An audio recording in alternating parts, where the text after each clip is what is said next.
जय श्री राधे। पूज्य श्री सद्गुरुदेव भगवान के चरणों में प्रणाम। पूज्य श्री राधा बाबा जी के जीवन की रसमयी घटनाएं। पूज्य बाबा की ऐसी रसमयी, ऐसी महाभाव में स्थिति देखकर श्री हरिवल्लभ जी से नहीं रहा गया। भाव विभोर श्री हरिवल्लभ जी का ललित कंठ गाने लगा पद। नाम संकीर्तन के स्थान पर एक चिर परिचित पद। इस समय नाम संकीर्तन हो रहा था और पद गान का क्रम कभी का पूरा हो चुका था। फिर भी भाव विभोर श्री हरिवल्लभ जी पूज्य राधा बाबा की ओर लक्ष्य करके सत्य को अनावृत करते हुए गाने लगे। उनसे गाए बिना नहीं रहा गया और वे गाने लगे कि सांवरे चंद गोविंद की रस भरी दूसरी कोकिला मधुर स्वर बोले। इस पंक्ति का गाया जाना क्या था। पूज्य बाबा का रहा सहा बंधन भी छिन्न भिन्न हो गया। पूज्य बाबा झूम उठे। उनके भीतर का महाभाव सागर उनकी बाह्य चेष्टाओं में भी खुलकर लहराने लगा। पूज्य बाबा के रस प्लावित तन की मुखर चेष्टाएं उद्घोषित कर रही थीं। उनकी पुतलियों का लास्य श्री हरिवल्लभ जी की सांकेतिक उक्ति को अनुमोदित कर रही थी। वस्तुतः सांवरे चंद गोविंद के रस से भरी दूसरी कोकिला महाभाव स्वरूपा श्यामा ही मधुर स्वर भरती हुई प्रत्यक्ष विलसित हो रही है। आज बाबा का अंग अंग झूम रहा था, भक्तों का तन तन झूम रहा था, परिसर का कण कण झूम रहा था और वृक्षों का पत्ता पत्ता झूम रहा था। इस पावन प्रसंग को और इस पावन परिसर को पुनः पुनः प्रणाम है। अब ज्येष्ठ कृष्ण बुधवार के दिन किसे पता था कि 10 दिन पूर्व वाले सरस प्रसंग का दिव्य दर्शन पुनः उसी पावन परिसर में शीघ्र ही प्राप्त हो जाएगा। परम सौभाग्य की बात है कि 25/4/77 को 1977 को 10 दिन बाद ही 4/5/77 को पूज्य बाबा की वैसी ही रसमयी मस्ती के दर्शन का अवसर फिर से सुलभ हुआ। आज आकाश में बादल छाए हुए हैं। बादल सघन हैं, समीर तीव्र नहीं है पर मंद भी नहीं है। कहीं वर्षा हो चुकी है, अतः पवन में शीतलता है। ठंडी ठंडी पुरवैया के झोंकों में वाटिका के वृक्ष झूम रहे हैं और लताएं नृत्य कर रही हैं। कोयल की कूक मधुर कूक इस सुहावने मौसम को और भी अधिक लुभावना बना रही है। भले ये दिन गर्मी के हैं और मास ज्येष्ठ है, पर इस ज्येष्ठ मास में ही सावन का समा बंधा हुआ है। उद्दीपन की ऐसी सामग्री प्रस्तुत हो, ऐसा लुभावना वातावरण उपस्थित हो और हरिवल्लभ जी इससे असंपृक्त अप्रभावित रह जाएं, यह कैसे संभव है। ज्यों ही पूज्य बाबा ने श्री गिरिराज जी की परिक्रमा प्रारंभ की, हरिवल्लभ जी ने मल्हार की तान छेड़ दी। उन्होंने मल्हार राग में मौसम के अनुकूल ही पद गाया।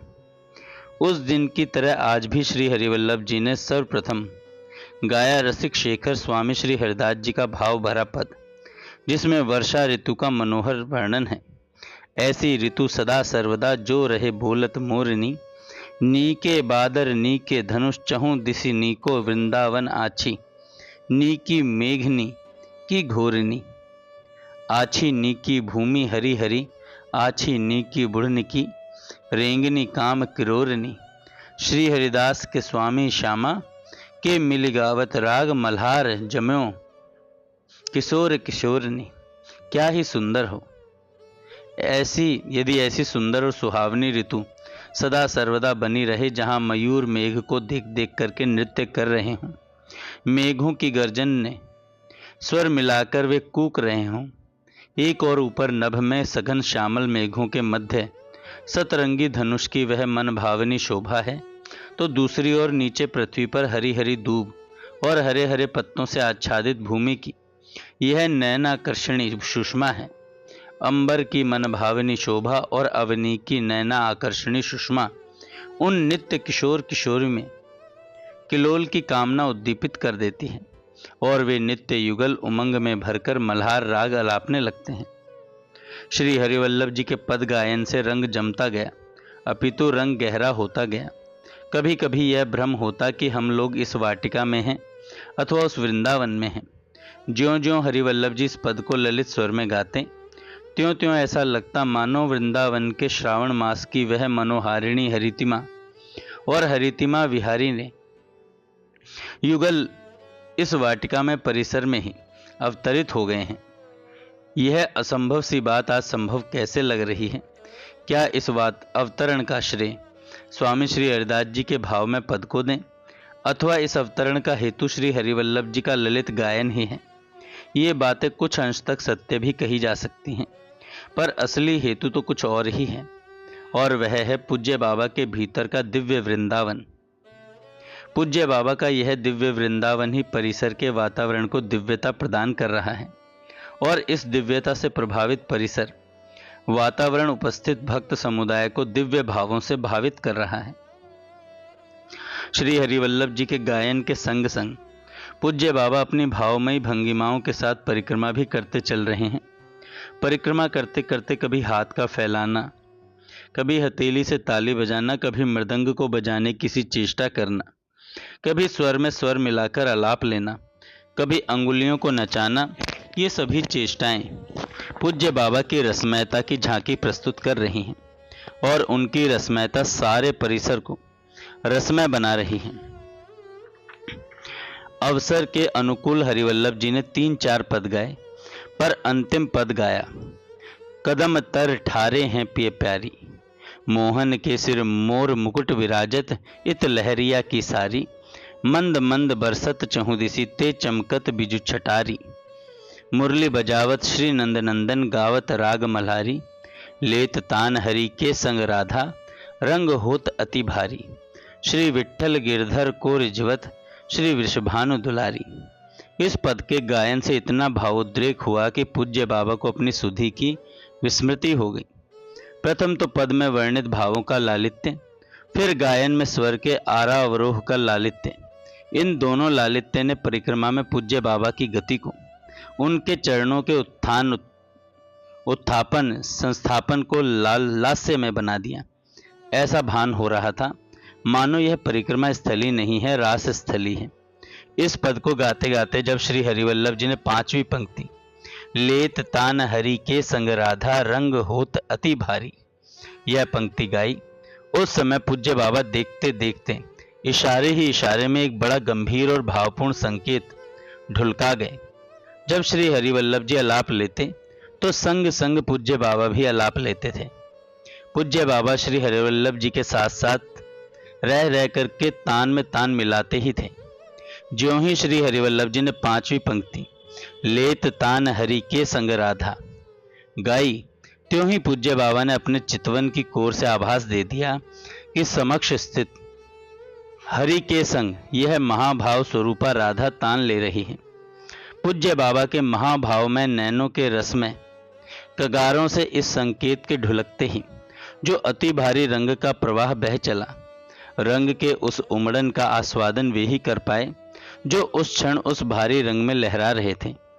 नैनों का वह नर्तन, संकेत की वह ढुलकन, रंग की वह उमड़न, भावों का वह आस्वादन, यह सब एक से बढ़कर एक था, एक से एक अनोखा था। कौन कहेगा कि पूज्य बाबा सन्यासी हैं, अथवा यूँ कहना अधिक उपयुक्त होगा कि पूज्य बाबा ने सन्यास के प्रतीक स्वरूप गेरुए रंग का गैरिक वस्त्र इसलिए धारण कर रखा है कि उनके जीवन के अंतरंग रंग पर एक आवरण पड़ा रहे, उनके जीवन का वास्तविक स्वरूप जगत की दृष्टि से ओझल रहे। इस पद के गायन को विराम देने का क्षण आया, उस समय तो और भी गजब हो गया। सारे पद को गा चुकने पर श्री हरिवल्लभ जी ने पद की आरंभिक 2 पंक्तियां समाप्ति के रूप में गाया। श्री हरिवल्लभ जी भी इस रंग के प्रबल प्रवाह में लहरा रहे थे और लहर लहर करके गा रहे थे। इस पद की मोहन के सिर मुकुट विराजत, इत लहरिया की सारी पंक्ति को हरिवल्लभ जी ने ज्यों ही गाया और इत लहरिया की सारी यह पंक्ति कर्ण कुहरों को गुंजित करती हुई ज्यों ही पूज्य बाबा के दिव्य मानस में ध्वनित हुई, उस ध्वनि की प्रतिध्वनि पूज्य बाबा की दोनों अंगुलियों पर छा गई। पूज्य बाबा ने अपने बाएं हाथ की अंगुलियों से अपने गैरिक वस्त्र के अंचल का एक छोर पकड़ा और दूसरा छोर पकड़ा अपने दाहिने हाथ की अंगुलियों से। दोनों हाथों की अंगुलियों में आंचल के दोनों छोर को पकड़ना अंगुलियों से आंचल का तानना, तने आंचल पर अपने आप कुछ लहरियों का पड़ जाना, इसके बाद आंचल को कुछ हिला करके, ग्रीवा को कुछ लटका करके, नेत्रों को कुछ बंद करके कुछ मंद मंद मुस्कुरा देना, कितना भावपूर्ण, कितना भावपूर्ण वह दृश्य था, कितनी रसमयी वह झांकी थी। इत लहरिया की सारी का भाव आंखों के सामने एकदम साकार हो उठा। लहरिया की सारी से सुशोभित महाभावमयी श्यामा जी की रसमयी झांकी इत परिसर में प्रत्यक्ष थी। हरिवल्लभ जी से नहीं रहा गया और इत लहरिया की सारी के स्थान पर वे गा बैठे। बिके बिके हृदय से, बहके बहके नैनों से, बली बली स्वर से वे गा रहे थे।